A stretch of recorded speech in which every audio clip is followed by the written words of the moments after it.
Apocalipsis y sus fascinantes misterios.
Muchísimas gracias por tan hermosa interpretación.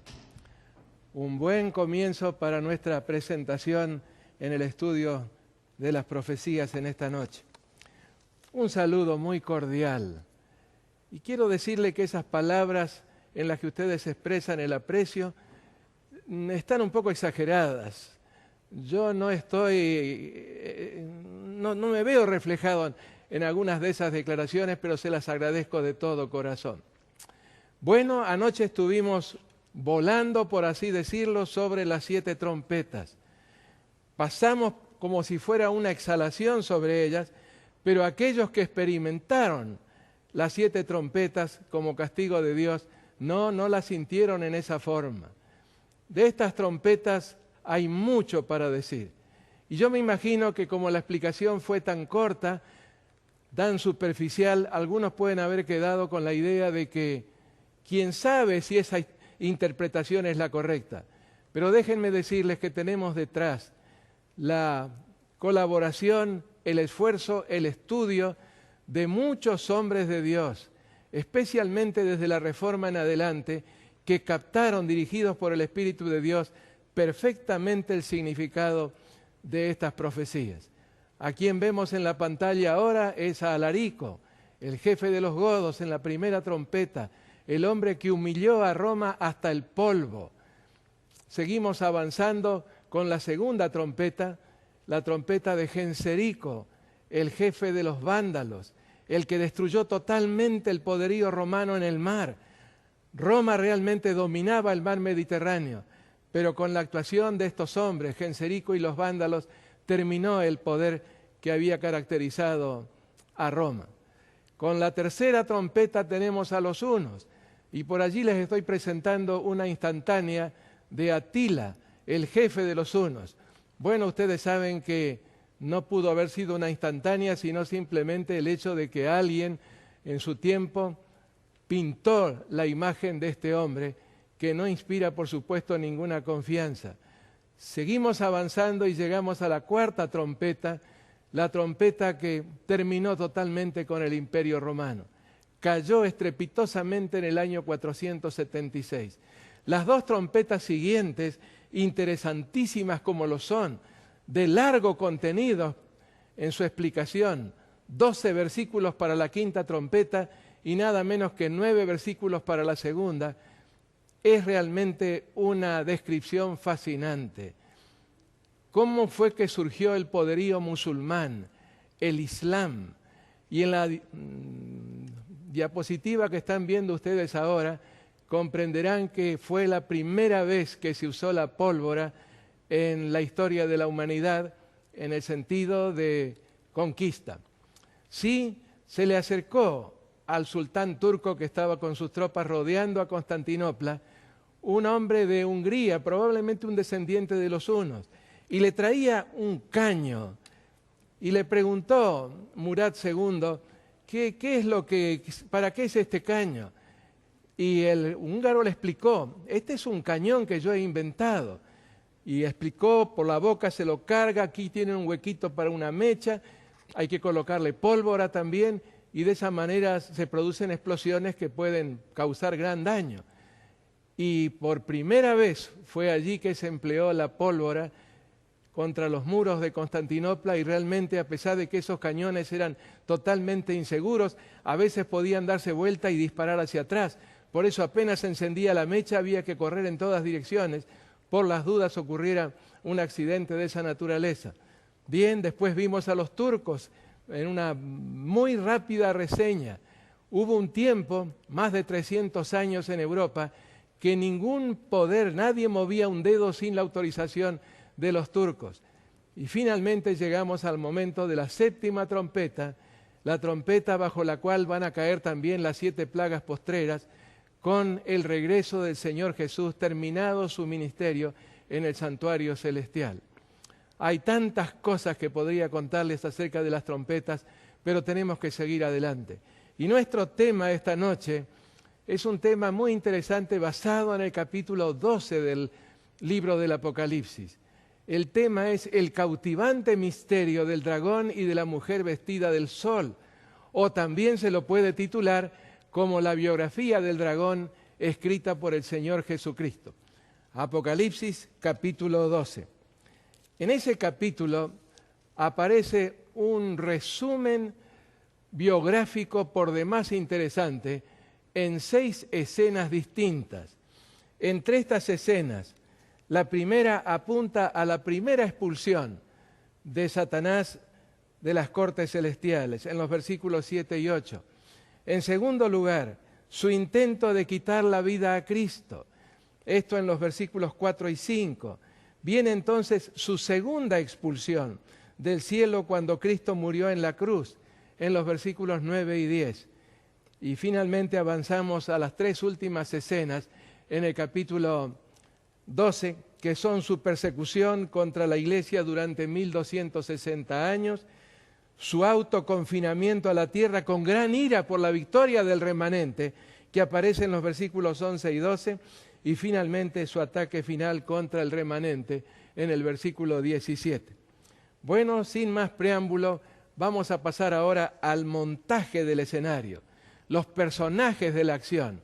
¿Quiénes fueron? La mujer y el dragón. ¿Cuál es la descripción de la mujer? Dice el capítulo 12, versículo 1, apareció en el cielo una señal, una mujer vestida del sol, con la luna debajo de sus pies y sobre su cabeza una corona de 12 estrellas. ¿A qué momento corresponde esto? A la transición entre los 2 testamentos, porque estar parada sobre la luna está indicando todo el contenido anticipatorio, preparatorio para la venida del Señor Jesús en el Antiguo Testamento. Vestida del sol, el Evangelio pleno, y la corona de 12 estrellas, no otra cosa que una representación de los apóstoles que habrían de llevar ese mensaje representado por el sol, el mensaje pleno del Evangelio a todo el mundo.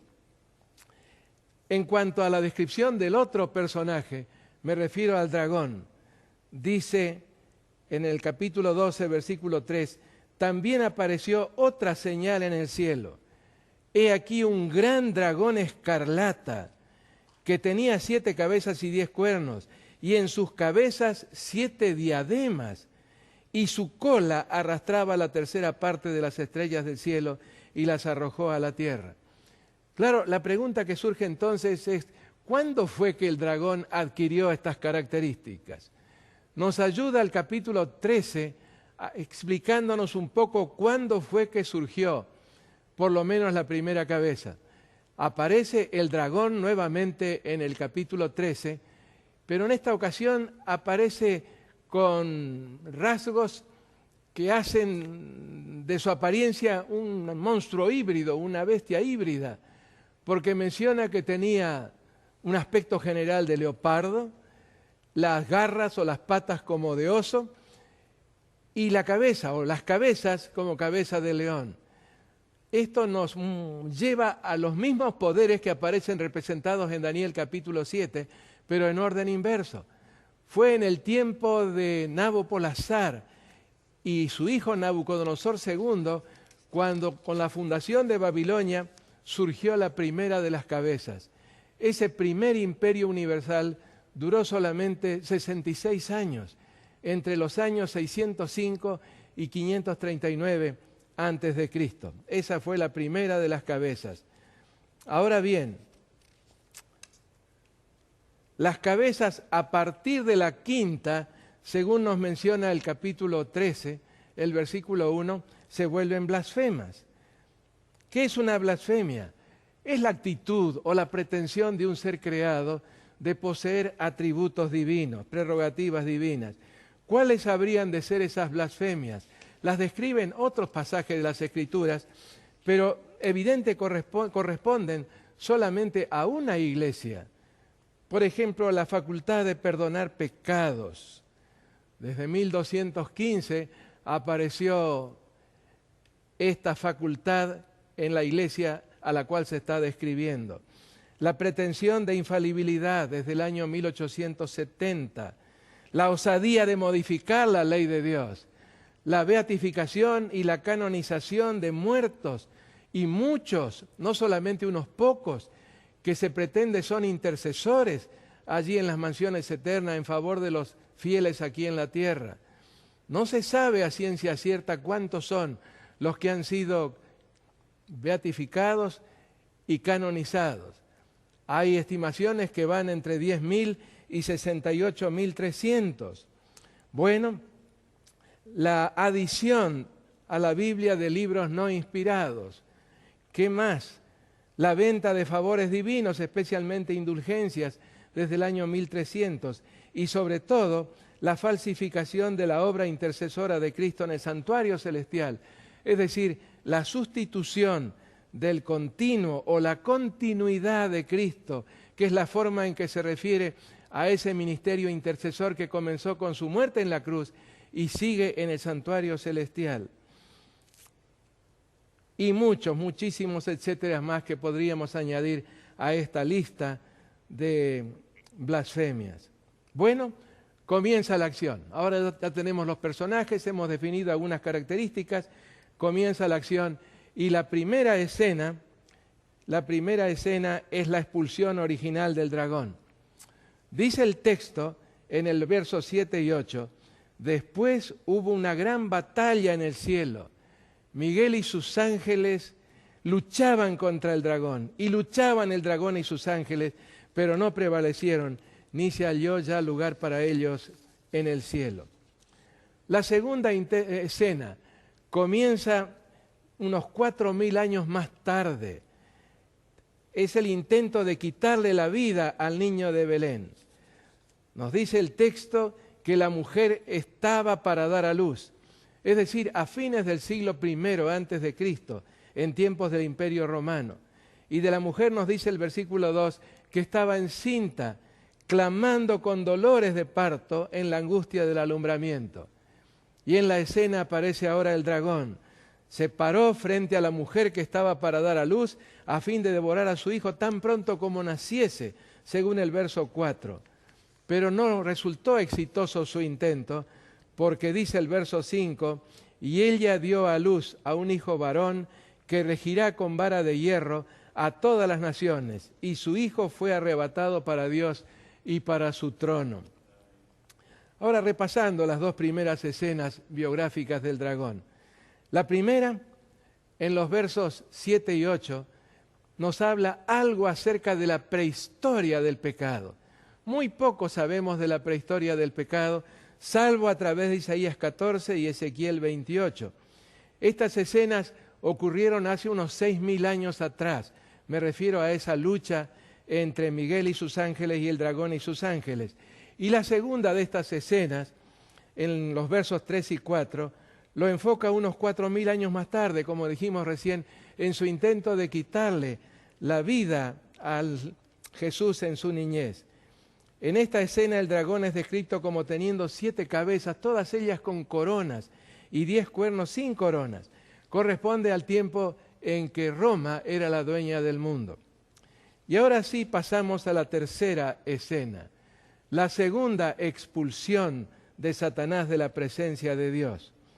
Nos dice el verso 9, y fue lanzado fuera el gran dragón, la serpiente antigua que se llama Diablo y Satanás, el cual engaña al mundo entero. Fue arrojado a la tierra y sus ángeles fueron arrojados con él. Y en el verso 10, entonces oí una gran voz en el cielo que decía, ahora ha venido la salvación, el poder y el reino de nuestro Dios y la autoridad de su Cristo, porque ha sido lanzado fuera el acusador de nuestros hermanos, el cual los acusaba delante de nuestro Dios día y noche. ¿Cuándo? ¿A qué momento corresponde? A la muerte de Cristo sobre la cruz. ¿Qué logró el Señor con su muerte sobre la cruz? Desenmascaró definitivamente a Satanás, como lo registra Colosenses el capítulo 2 y el verso 15. En segundo lugar, satisfizo las demandas de la ley quebrantada. Hizo posible que Dios perdonara a los pecadores arrepentidos sin que al hacerlo pudiera ser acusado de injusto.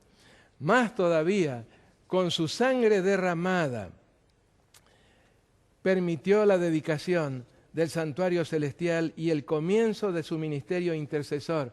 Bendito ministerio intercesor a favor de los hombres. Fue saludado este gran sacrificio de Cristo por los ángeles en varias ocasiones en el Apocalipsis. Por ejemplo, en el capítulo 5, el versículo 6, y miré y vi en medio del trono y de los 4 seres vivientes y en medio de los ancianos estaba de pie un cordero como inmolado que tenía 7 cuernos y 7 ojos, los cuales son los 7 espíritus de Dios enviados por toda la tierra. Y cuando leemos en el verso 11, otra vez dice, y miré, y oí la voz de muchos ángeles alrededor del trono, y de los seres vivientes y de los ancianos, y su número era millones de millones, que decían a gran voz, el Cordero que fue inmolado es digno de tomar el poder, las riquezas, la sabiduría, la fortaleza, la honra, la gloria y la alabanza. ¡Qué hermosísima doxología! Y en el verso 13, y a todo lo creado que está en el cielo y sobre la tierra, y debajo de la tierra y en el mar, y a todas las cosas que en ellos hay, oí decir, al que está sentado en el trono y al Cordero, sea la alabanza, la honra, la gloria, el poder por los siglos de los siglos. En el verso 9 y el 10, y cantaban un nuevo canto diciendo, digno eres de tomar el libro y abrir sus sellos, porque fuiste muerto y con tu sangre compraste para Dios gente, escuchemos bien, de toda raza y lengua y pueblo y nación. Y de ellos hiciste un reino, sacerdotes para servir a nuestro Dios, y reinarán sobre la tierra. En el capítulo 2 de la carta a los Filipenses, los versículos 9 al 11, nos encontramos con una hermosa declaración. Por lo cual Dios también le exaltó hasta lo sumo y le dio un nombre que es sobre todo nombre, para que en el nombre de Jesús se doble toda rodilla de los que están en los cielos y en la tierra y debajo de la tierra, y toda lengua confiese que Jesucristo es el Señor, para gloria de Dios. Escribió Elena de White con toda justeza lo que vamos a leer dentro de un momento. Pero la tercera escena ocurrió cuando Cristo murió sobre la cruz. Y allí en Lucas 10, 17 y 18 se nos dice: volvieron los 70 con gozo, diciendo: Señor, aún los demonios se nos sujetan en tu nombre. Y él les dijo: yo veía a Satanás caer del cielo como un rayo. Lucas 10, 17 y 18. Y entonces la proclamación en Apocalipsis 12, 10. Entonces oí una gran voz en el cielo que decía: ahora ha venido la salvación y el reino de nuestro Dios y la autoridad de su Cristo, porque ha sido lanzado fuera el acusador de nuestros hermanos que los acusaba delante de nuestro Dios día y noche. Mencioné hace un momento una declaración de Elena de White muy hermosa y muy certera en lo que dice. Deseado de todas las gentes, página 578, únicamente por la muerte de Cristo podía ser derribado el reino de Satanás. Y entonces en la página 706, Cristo no entregó su vida hasta que hubo cumplido la obra que había venido a hacer. Y con su último aliento exclamó: consumado es. La batalla había sido ganada. ¡Qué gozo entre los ángeles! Todo el cielo se asoció al triunfo de Cristo. Satanás, derrotado, sabía que había perdido su reino. Bueno, 3 derrotas consecutivas de Satanás, a pesar de todo lo que se había estado preparando durante esos 4000 años. Su derrota definitiva se produjo en la cruz. Y sin embargo, y con mucho realismo, escribiendo a los hebreos, Pablo declara en el capítulo 2, los versículos 8 y 9, pero todavía no vemos que todas las cosas le sean sujetas. No obstante, enseguida expresa lo que es nuestra maravillosa seguridad, pero vemos a Jesús. Sí, no vemos que todas las cosas le estén sujetas, pero vemos a Jesús.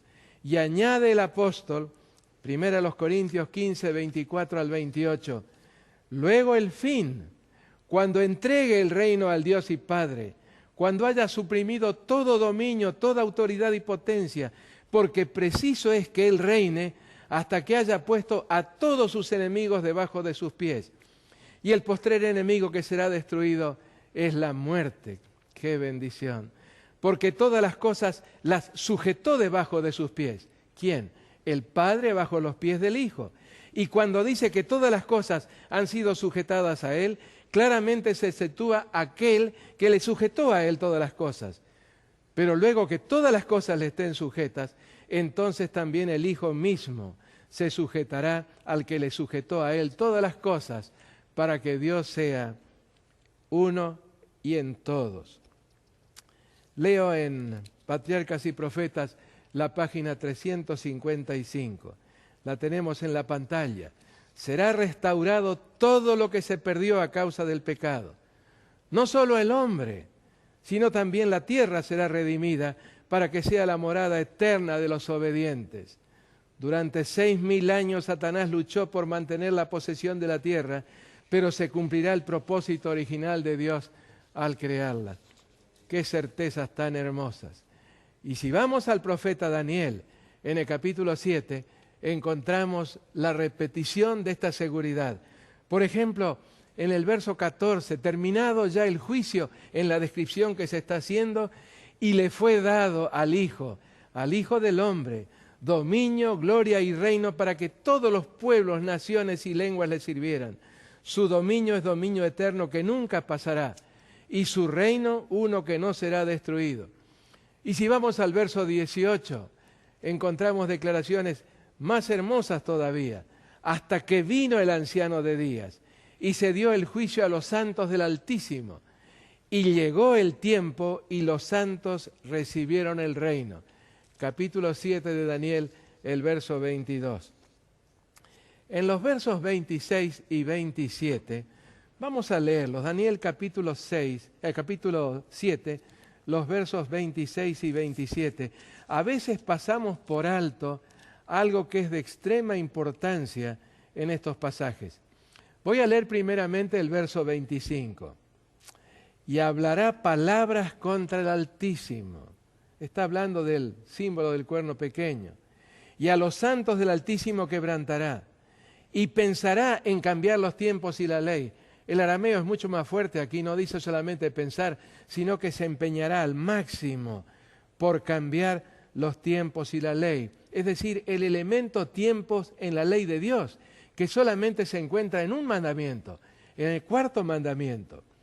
Y serán entregados en su mano hasta tiempo y tiempos y medio tiempo. Pero miren cómo sigue. Pero se sentará el juez. Y le quitarán su dominio para que sea destruido y arruinado hasta el fin. ¿Qué nos está diciendo este pasaje? Que cuando el juicio investigador, ese juicio evaluador de los caracteres humanos, estuviera llegando a su conclusión, este poder, representado por el cuerno pequeño, alcanzaría dominio mundial. Y realmente estamos viviendo en los momentos anticipados en este pasaje. Porque vuelvo a leer el versículo 26, se sentará el juez y le quitarán su dominio para que sea destruido y arruinado hasta el fin. Y miren la dimensión del dominio que alcanzará este poder apóstata, el cuerno pequeño, en el verso 27. Y que el reino y el dominio y la majestad de los reinos debajo de todo el cielo, hasta ahí habrá de llegar el poder de este sistema que se opone a Dios. Y que el reino y el dominio y la majestad de los reinos debajo de todo el cielo sea dado al pueblo de los santos del Altísimo, cuyo reino es reino eterno y todos los dominios le obedecerán. ¡Qué hermosa certeza! Y ahora pasamos a la cuarta escena de la biografía que estamos trazando del dragón en el capítulo 12 del Apocalipsis. La cuarta escena de la biografía se extendió entre los años 538 y 1798. La gráfica que ustedes tienen delante de sí les ilustra acerca de este período y todo lo que ocurrió al comienzo y al final del mismo. Y leo ahora en Apocalipsis 12, 6 y 13 al 16. Y la mujer huyó al desierto, donde tiene lugar preparado por Dios para que allí la sustenten por 1260 días. Y en los versículos 13 al 16, Apocalipsis capítulo 12, los versículos 13 al 16, nos encontramos con esta descripción. Y cuando vio el dragón que había sido arrojado a la tierra, persiguió a la mujer que había dado luz al hijo varón. Esto, por supuesto, corresponde a la tercera escena, que es cuando pierde su dominio sobre la tierra y un nuevo representante de este planeta nos representa delante de Dios, Cristo Jesús. Cuando vio el dragón que había sido arrojado a la tierra, persiguió a la mujer que había dado luz al hijo varón.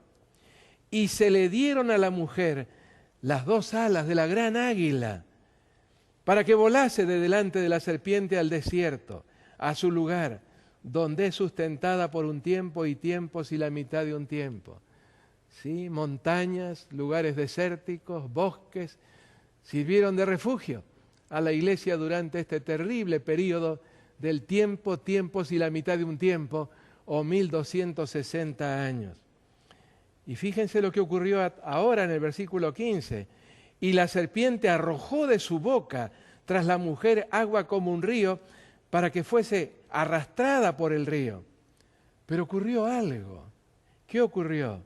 Pero la tierra ayudó a la mujer, pues la tierra abrió su boca y tragó el río que el dragón había echado de su boca.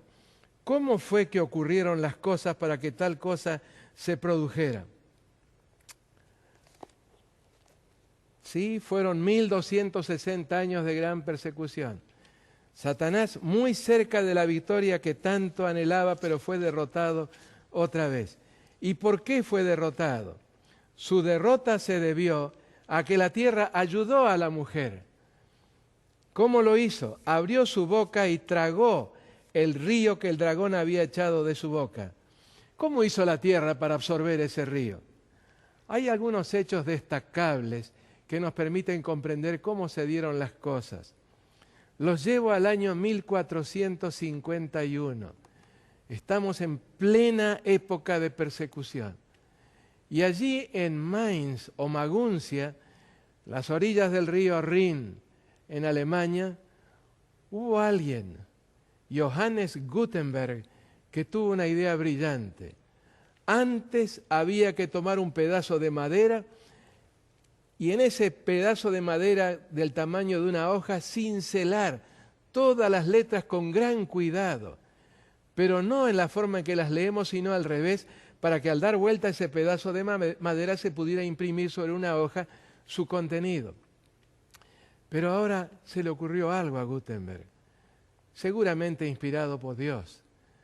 ¿Por qué en vez de estar escribiendo cada letra, no nos proveemos de tipos hechos en plomo, con todas las letras que necesitamos y compaginamos fácilmente las páginas de esa manera?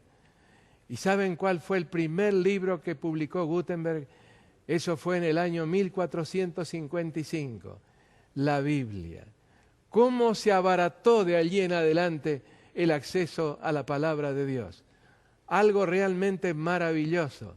Y si las 95 tesis de Lutero, que él clavó en la puerta de la abadía del castillo de Wittenberg ese 31 de octubre del año 1517, si ese documento en 2 semanas se leía en toda Europa, fue precisamente gracias a la imprenta de tipos movibles. Pero hubo algo más. En 1492, ¿recuerdan ustedes ese 12 de octubre? Se descubrió América y la porción norte de América muy pronto se transformó en un refugio para los perseguidos por motivos de conciencia. Pero había también necesidad de tierras en el continente europeo. Y la reforma, esa reforma que fue llevada adelante por tantos monjes, por tantos sacerdotes, que habían aprendido en la palabra de Dios lo que significa la salvación. Esa reforma hizo que en Europa surgieran tierras en las cuales los perseguidos pudieran tener auxilio, pudieran tener refugio. Otro fenómeno de esa época, ya en el siglo XVIII, fue el despotismo ilustrado o absolutismo filosófico. Tal vez ustedes no han oído hablar de esto, pero comenzó cuando los monarcas se dieron cuenta de que debían ilustrarse. No era posible gobernar en la forma en que lo hacían, divirtiéndose, saliendo de cacerías o saliendo de guerra, especialmente en la primavera o el otoño, porque en el verano hacía mucho calor y en el invierno hacía mucho frío.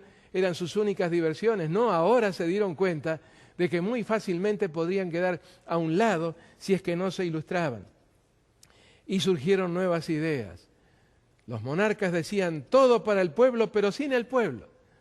Todo esto representó un serio revés para el poder representado por el cuerno pequeño, al punto de que en 1773 el Papa Clemente XIV debió suprimir la orden de los jesuitas. Y por supuesto, en 1798, la herida de muerte. Y ahora pasamos a la quinta escena biográfica del dragón, en esta biografía escrita por el Señor Jesucristo, que es todavía futura. De hecho, comenzará con el sellamiento de los hijos de Dios. ¿Dónde está registrada esta quinta escena? En los versículos 11 y 12, que todavía no se han cumplido, pero muy pronto habrán de serlo. Y ellos le han vencido por medio de la sangre del Cordero y de la palabra del testimonio de ellos, y menospreciaron sus vidas hasta la muerte. Por lo cual, alegraos cielos y los que moráis en ellos. Ay de los moradores de la tierra y del mar, porque el diablo ha descendido a vosotros sabiendo que tiene poco tiempo.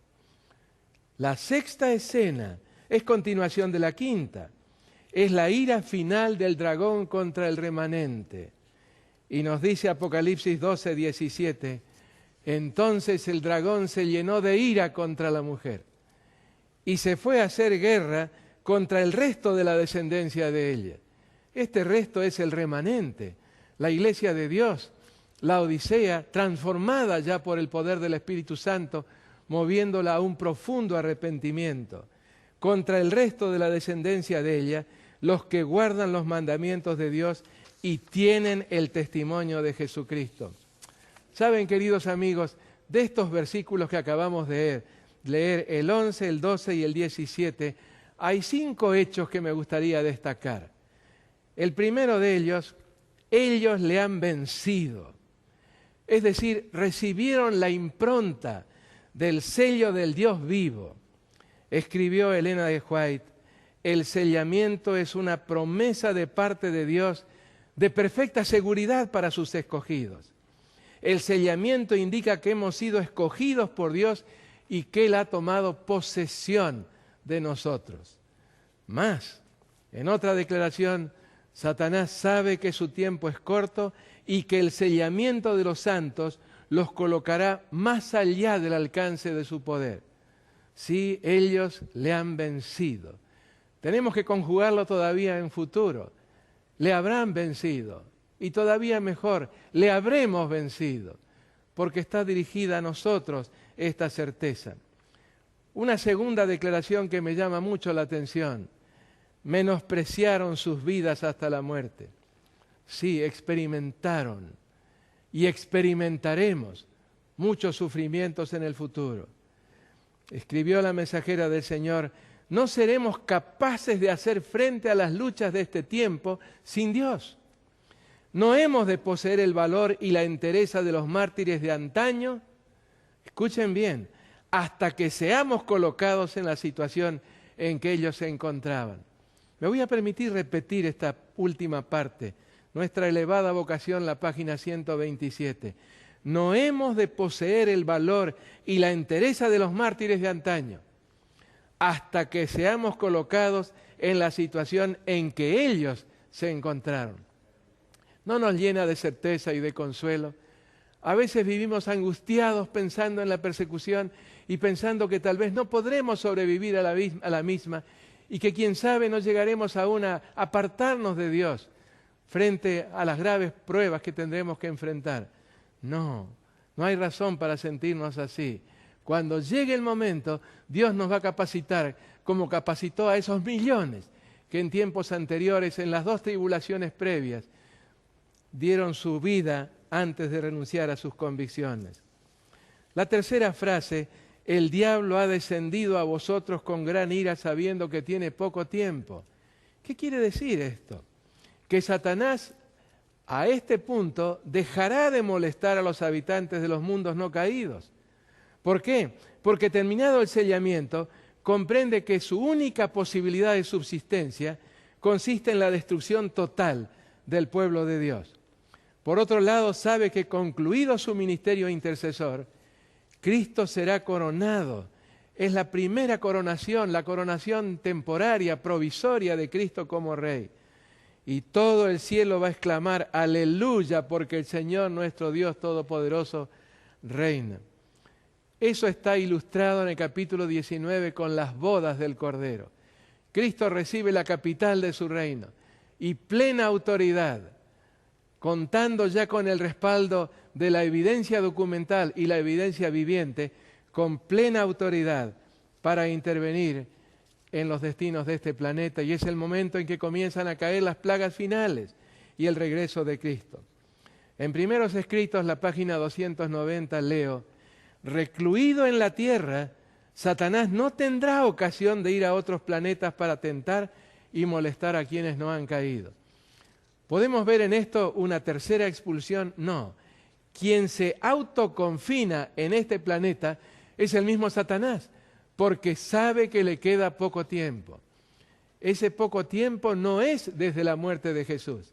Ese poco tiempo es desde el momento en que el sellamiento, demorado todavía es cierto, se haya completado. ¿Y cuál es el resultado?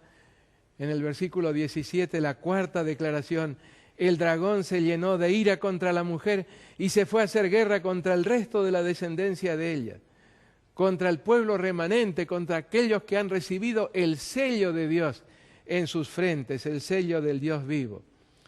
El remanente en la Biblia siempre es el resultado de una secuencia: sobrevivientes de un mensaje de advertencia, sobrevivientes de un juicio, de un zarandeo, de un sellamiento, y entonces victoriosos.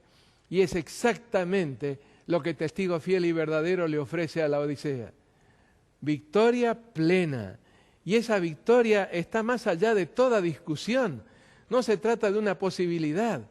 La Odisea va a terminar la tarea, va a terminar el cumplimiento de la gran comisión. Y la promesa es hermosísima.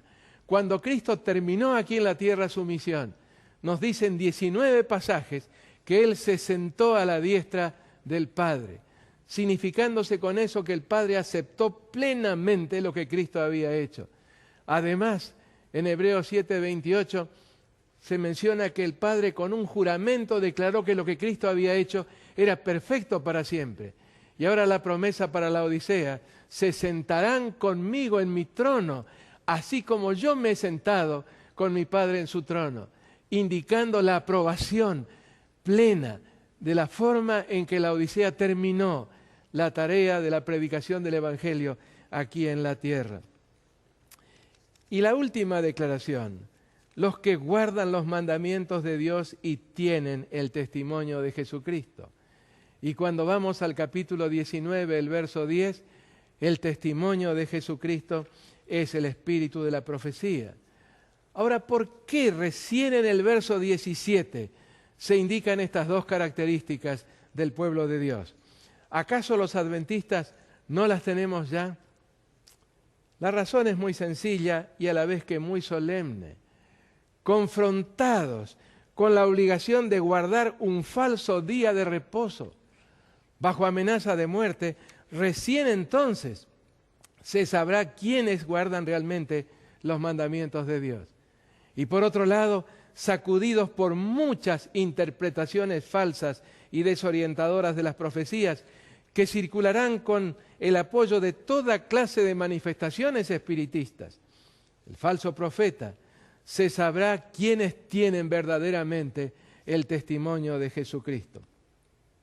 ¿Y termina aquí la biografía del dragón por parte de Jesucristo? No, quedan todavía dos escenas, y esas dos escenas muy impresionantes, que llevan esta vida de rebelión a su exterminio, aparecen en el capítulo 20. ¿Cuáles son estas dos escenas? El encadenamiento de Satanás por un lapso de 1000 años. Dice Apocalipsis 20, los versículos 1 al 3. Vi a un ángel que descendía del cielo con la llave del abismo y una gran cadena en la mano, y prendió al dragón, la serpiente antigua, que es el diablo y Satanás, y lo ató por 1000 años, y lo arrojó al abismo, y lo encerró y puso su sello sobre él, para que no engañase más a las naciones, hasta que fuesen cumplidos 1000 años, y después de esto debe ser desatado por un poco de tiempo. Los artistas han tratado de reproducir esta escena, pero no alcanzan a mostrarla en toda su magnitud. Así que la séptima escena en la biografía de Satanás, escrita por Jesucristo, del momento que el Apocalipsis es la revelación de Jesucristo, consiste en su apresamiento, su encadenamiento, una cadena de circunstancias. Y usted me dice, ¿y qué quiere decir con una cadena de circunstancias? Sencillamente no habrá sobre este planeta nadie a quien tentar. Los moradores de la tierra, aquellos que rechazaron las providencias de la salvación para ellos, serán cadáveres sobre este planeta. Y los hijos de Dios, ¿dónde estaremos? En la morada de Dios, durante nada menos que 1000 años. El diablo no tendrá la oportunidad de tentar a nadie. Tendrá sí la oportunidad de meditar en todo lo que hizo y de evaluar su instigación y al mismo tiempo su responsabilidad en todo lo que hizo. Esta expresión del Nuevo Testamento que acabamos de leer, junto con otras del Antiguo, significan una duración determinada por la naturaleza del objeto o sujeto al cual se refieren. ¿A qué me refiero? A esa frase final en el versículo 10, donde dice: y el diablo que los engañaba fue lanzado en el lago de fuego y azufre, donde estaban la bestia y el falso profeta. ¿Desde cuándo estaban allí? Desde el comienzo del milenio. Y serán atormentados día y noche por los siglos de los siglos. Tal vez recordarán que contestando una pregunta anoche hicimos notar que esa duración depende de la naturaleza del objeto al cual se le aplica el fuego en este caso. Mientras haya algo para arder, ese fuego va a durar, después se va a apagar definitivamente. Así lo dice Malaquías en su profecía en el capítulo 4. ¿Por qué aquí viene el día ardiente como un horno? Y todos los soberbios y todos los que hacen maldad serán estopa. Aquel día que vendrá los abrazará, ha dicho Jehová de los ejércitos, y no les dejará ni raíz ni rama. Y el verso 3, hollaréis a los malos, los cuales serán ceniza bajo las plantas de vuestros pies, en el día que yo actúe, ha dicho Jehová de los ejércitos. Me permito citar una declaración de las muchas al respecto de Elena de White, que tan bien describe lo que habrá de ocurrir. Nuevamente mi atención fue dirigida hacia la tierra. Los impíos habían sido destruidos y sus cadáveres yacían por el suelo. La ira de Dios se había derramado sobre los habitantes de la tierra mediante las 7 plagas postreras, que les habían hecho morderse la lengua de dolor y maldecir a Dios. Los falsos pastores habían sido el objeto especial de la ira de Dios. Aún estando en pie se habían consumido sus ojos en sus órbitas y sus lenguas en sus bocas. Estas son palabras de Zacarías que están parafraseadas. Después de ser librados los santos por la voz de Dios, los impíos se volvieron unos contra otros. La tierra parecía inundada de sangre y cubierta de cadáveres de uno a otro con fin.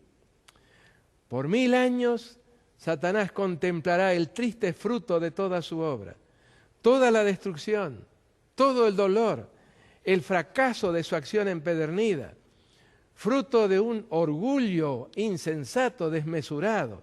Ese fue el pecado de Satanás. Presa del vértigo, cautivo de una ambición desenfrenada, quiso ser igual a Dios. Olvidando la devoción y la gratitud que debía al autor de todo bien y su hacedor, Satanás intentó usurpar los derechos de Dios.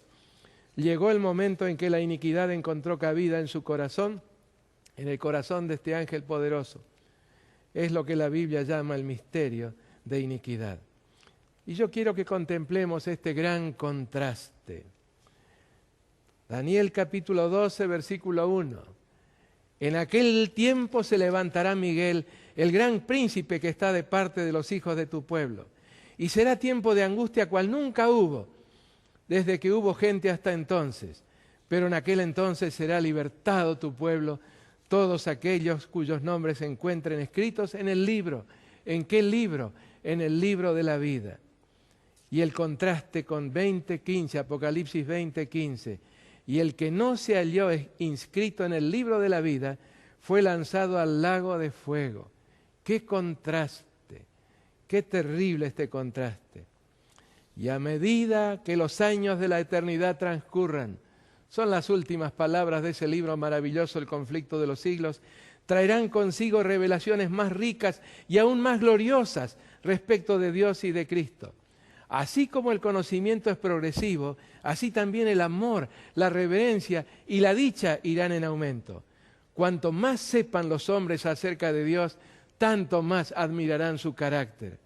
A medida que Jesús les descubra la riqueza de la redención y los hechos asombrosos del gran conflicto con Satanás, Los corazones de los redimidos se estremecerán con gratitud siempre más ferviente, y con arrebatadora alegría tocarán sus arpas de oro, y miríadas y millares de voces se unirán para engrosar el potente coro.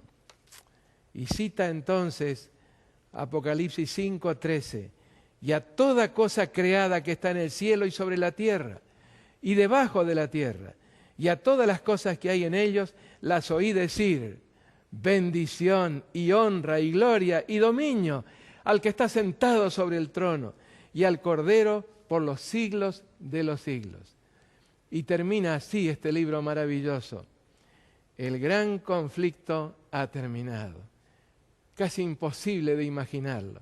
El gran conflicto ha terminado. Ya no hay más pecado ni pecadores. Todo el universo está purificado. La misma pulsación de armonía y de gozo late en toda la creación. De aquel que todo lo creó, manan vida, luz y contentamiento por toda la extensión del espacio infinito. Desde el átomo más imperceptible hasta el mundo más vasto, todas las cosas, animadas e inanimadas, declaran en su belleza sin mácula y en júbilo perfecto que Dios es amor. Qué hermoso. Todo, absolutamente todo, va a unirse en la proclamación, en la alabanza de ese amor que hizo posible el rescate de este planeta secuestrado, de esta única isla perdida, por así decirlo, en el vastísimo universo de Dios. El gran conflicto ha terminado. Ya no hay más pecado ni pecadores. Y ahora contesto una pregunta que seguramente pudo haber surgido en la mente de ustedes, mis queridos amigos. ¿Qué pregunta?